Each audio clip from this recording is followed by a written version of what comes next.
Saudari-saudaraku terkasih dalam Tuhan Yesus Kristus, selamat pagi dan berkah dalam.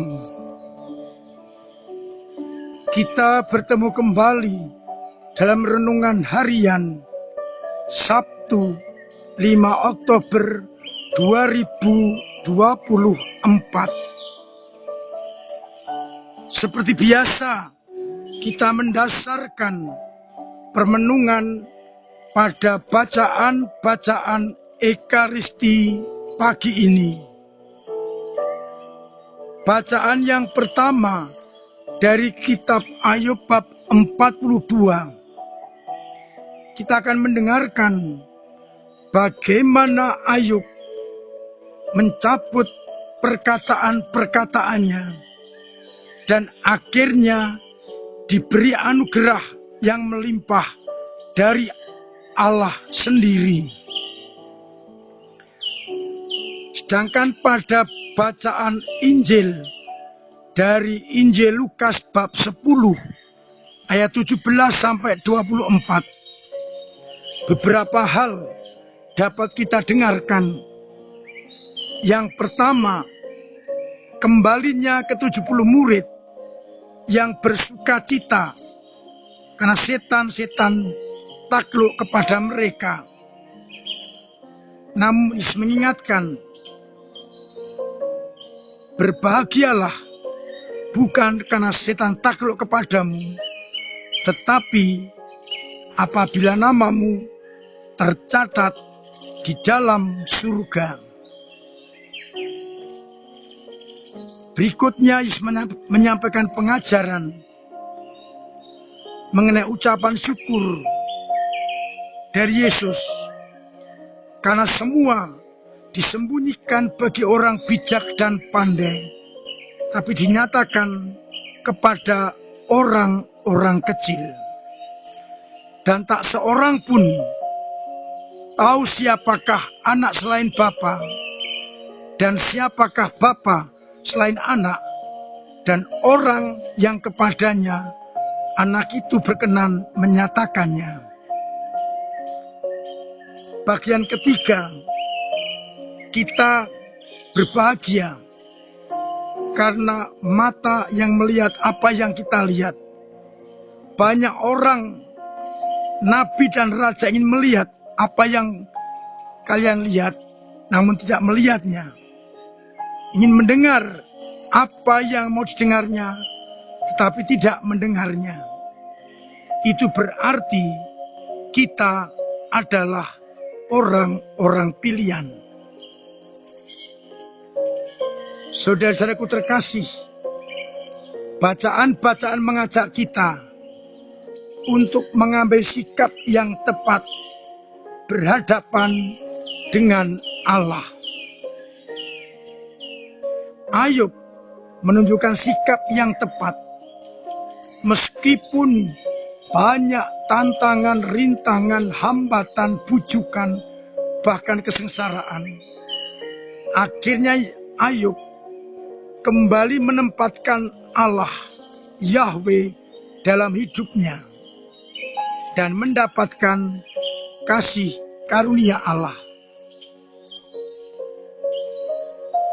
Dari bacaan Injil, beberapa hal dapat kita ambil sebagai titik permenungan. Yang terpenting bagi kita bukanlah kekuasaan, bukanlah kekayaan, bukanlah kepandaian, tetapi bila nama kita tercatat dalam surga. Bila kita menjadi anggota keluarga Allah. Tentu untuk itu kita harus membangun relasi yang erat dengan Allah, Sang Kepala keluarga kerajaan Allah. Kalau kita melaksanakan kehendaknya, hidup baik di hadapannya, berkomunikasi dengannya, kita pasti akan diingat dan dicatat nama kita dalam surga. Maka tujuan kita bukanlah mencari kekayaan duniawi, kehebatan duniawi, kepandaian duniawi, tetapi berusaha agar kita dimasukkan dalam daftar anggota keluarga Allah. Nama kita dicatat, maka perlu relasi yang erat dengan Allah sendiri. Dan kita diajak untuk menyadari bahwa kepada kita disampaikan apa yang tersembunyi bagi orang bijak dan pandai. Karena kita mengandalkan Allah dan kepada kita sudah diberitahukan siapa Bapa. Oleh Yesus diberitahukan kepada kita. Sehingga kita mampu menyebut Allah sebagai Bapa. Kalau kita sudah tahu siapa Bapa, maka kita seharusnya berlaku sebagai anak yang baik, yang berbakti dan berkenan kepada Sang Bapa dengan cara melaksanakan sabda dan kehendaknya. Pengetahuan ini harus kita syukuri, karena kepada kita diberikan mata yang bisa melihat karya Allah, telinga bisa mendengar karya Allah yang tidak dimiliki oleh orang-orang yang dikatakan nabi dan raja. Kuncinya adalah kalau kita menempatkan Allah kembali dalam hidup kita, maka kita akan mendengar dan melihat karya-karya Allah yang tersembunyi bagi orang bijak, orang pandai, orang hebat, dan orang-orang kaya. Kecenderungan mereka mengandalkan kekuatan sendiri sehingga kurang melihat dan mendengar sabda dan kehendak Allah.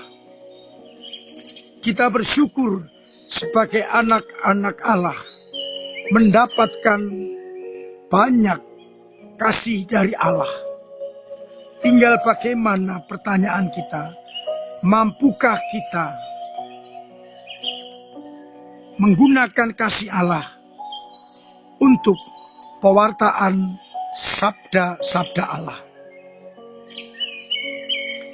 Seperti Ayub, kita mengandalkan Allah agar kepada kita diberikan rezeki, diberikan keselamatan, diberikan kehidupan yang semakin dekat dengan Allah. Mari kita syukur rahmat itu dan mohon agar kita tetap dimampukan menempatkan Allah di dalam kehidupan kita. Tuhan memberkati kita sekalian. Amin. Marilah kita berdoa. Bapa yang penuh kasih, kami bersyukur atas kesempatan dan pilihan yang Kau berikan kepada kami untuk Kau ingat, untuk Kau daftar sebagai anggota keluarga Allah. Semoga kami menyadari panggilan itu dan terus mempertahankannya, agar akhirnya hidup dan karya-karya kami semakin menjadi pujian bagi nama-Mu.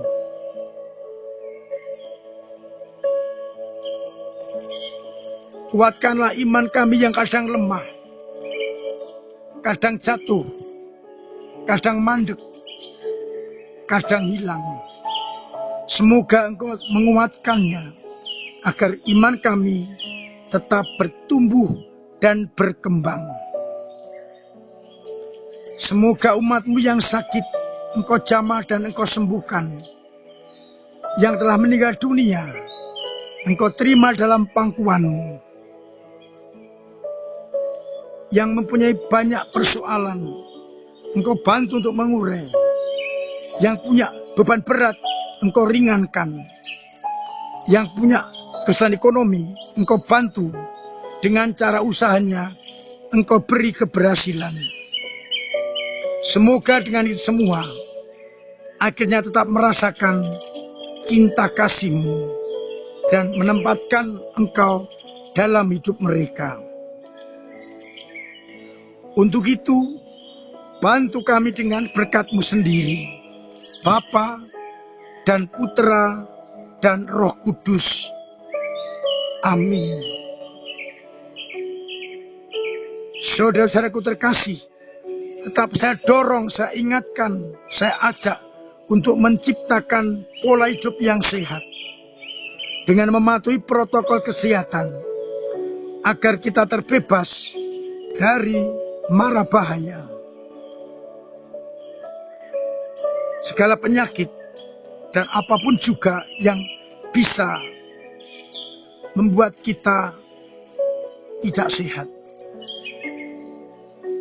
Terima kasih untuk semua usaha panjenengan dalam menghidupi gereja lewat doa-doa, tenaga, karya, dan dana yang sungguh membantu gereja di dalam perutusannya.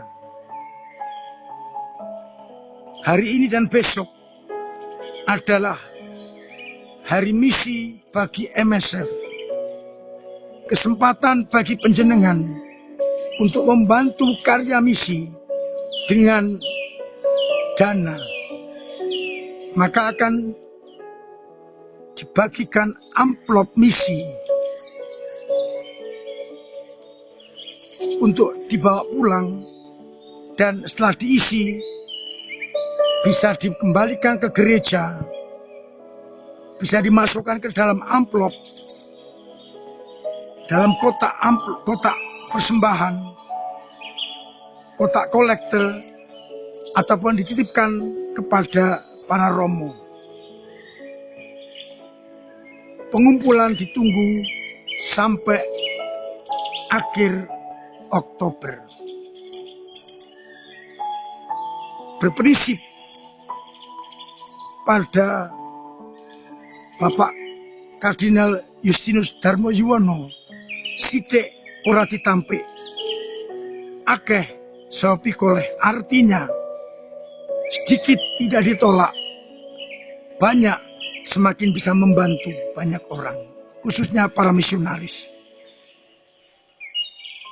Maka amplop tidak asal terburu-buru dikembalikan pada misa besok atau nanti, tetapi dibawa pulang lalu dimasuki dana, baru dikembalikan selama bulan Oktober ditunggu. Mudah-mudahan dengan cara ini gereja bisa mengembangkan sayapnya, mengembangkan misi lewat dana. Ketika kita tidak bisa bermisi, kita bantu dengan doa-doa dan dana kita. Akhirnya saya mengucapkan selamat pagi, selamat merenungkan, salam sehat, Tuhan memberkati.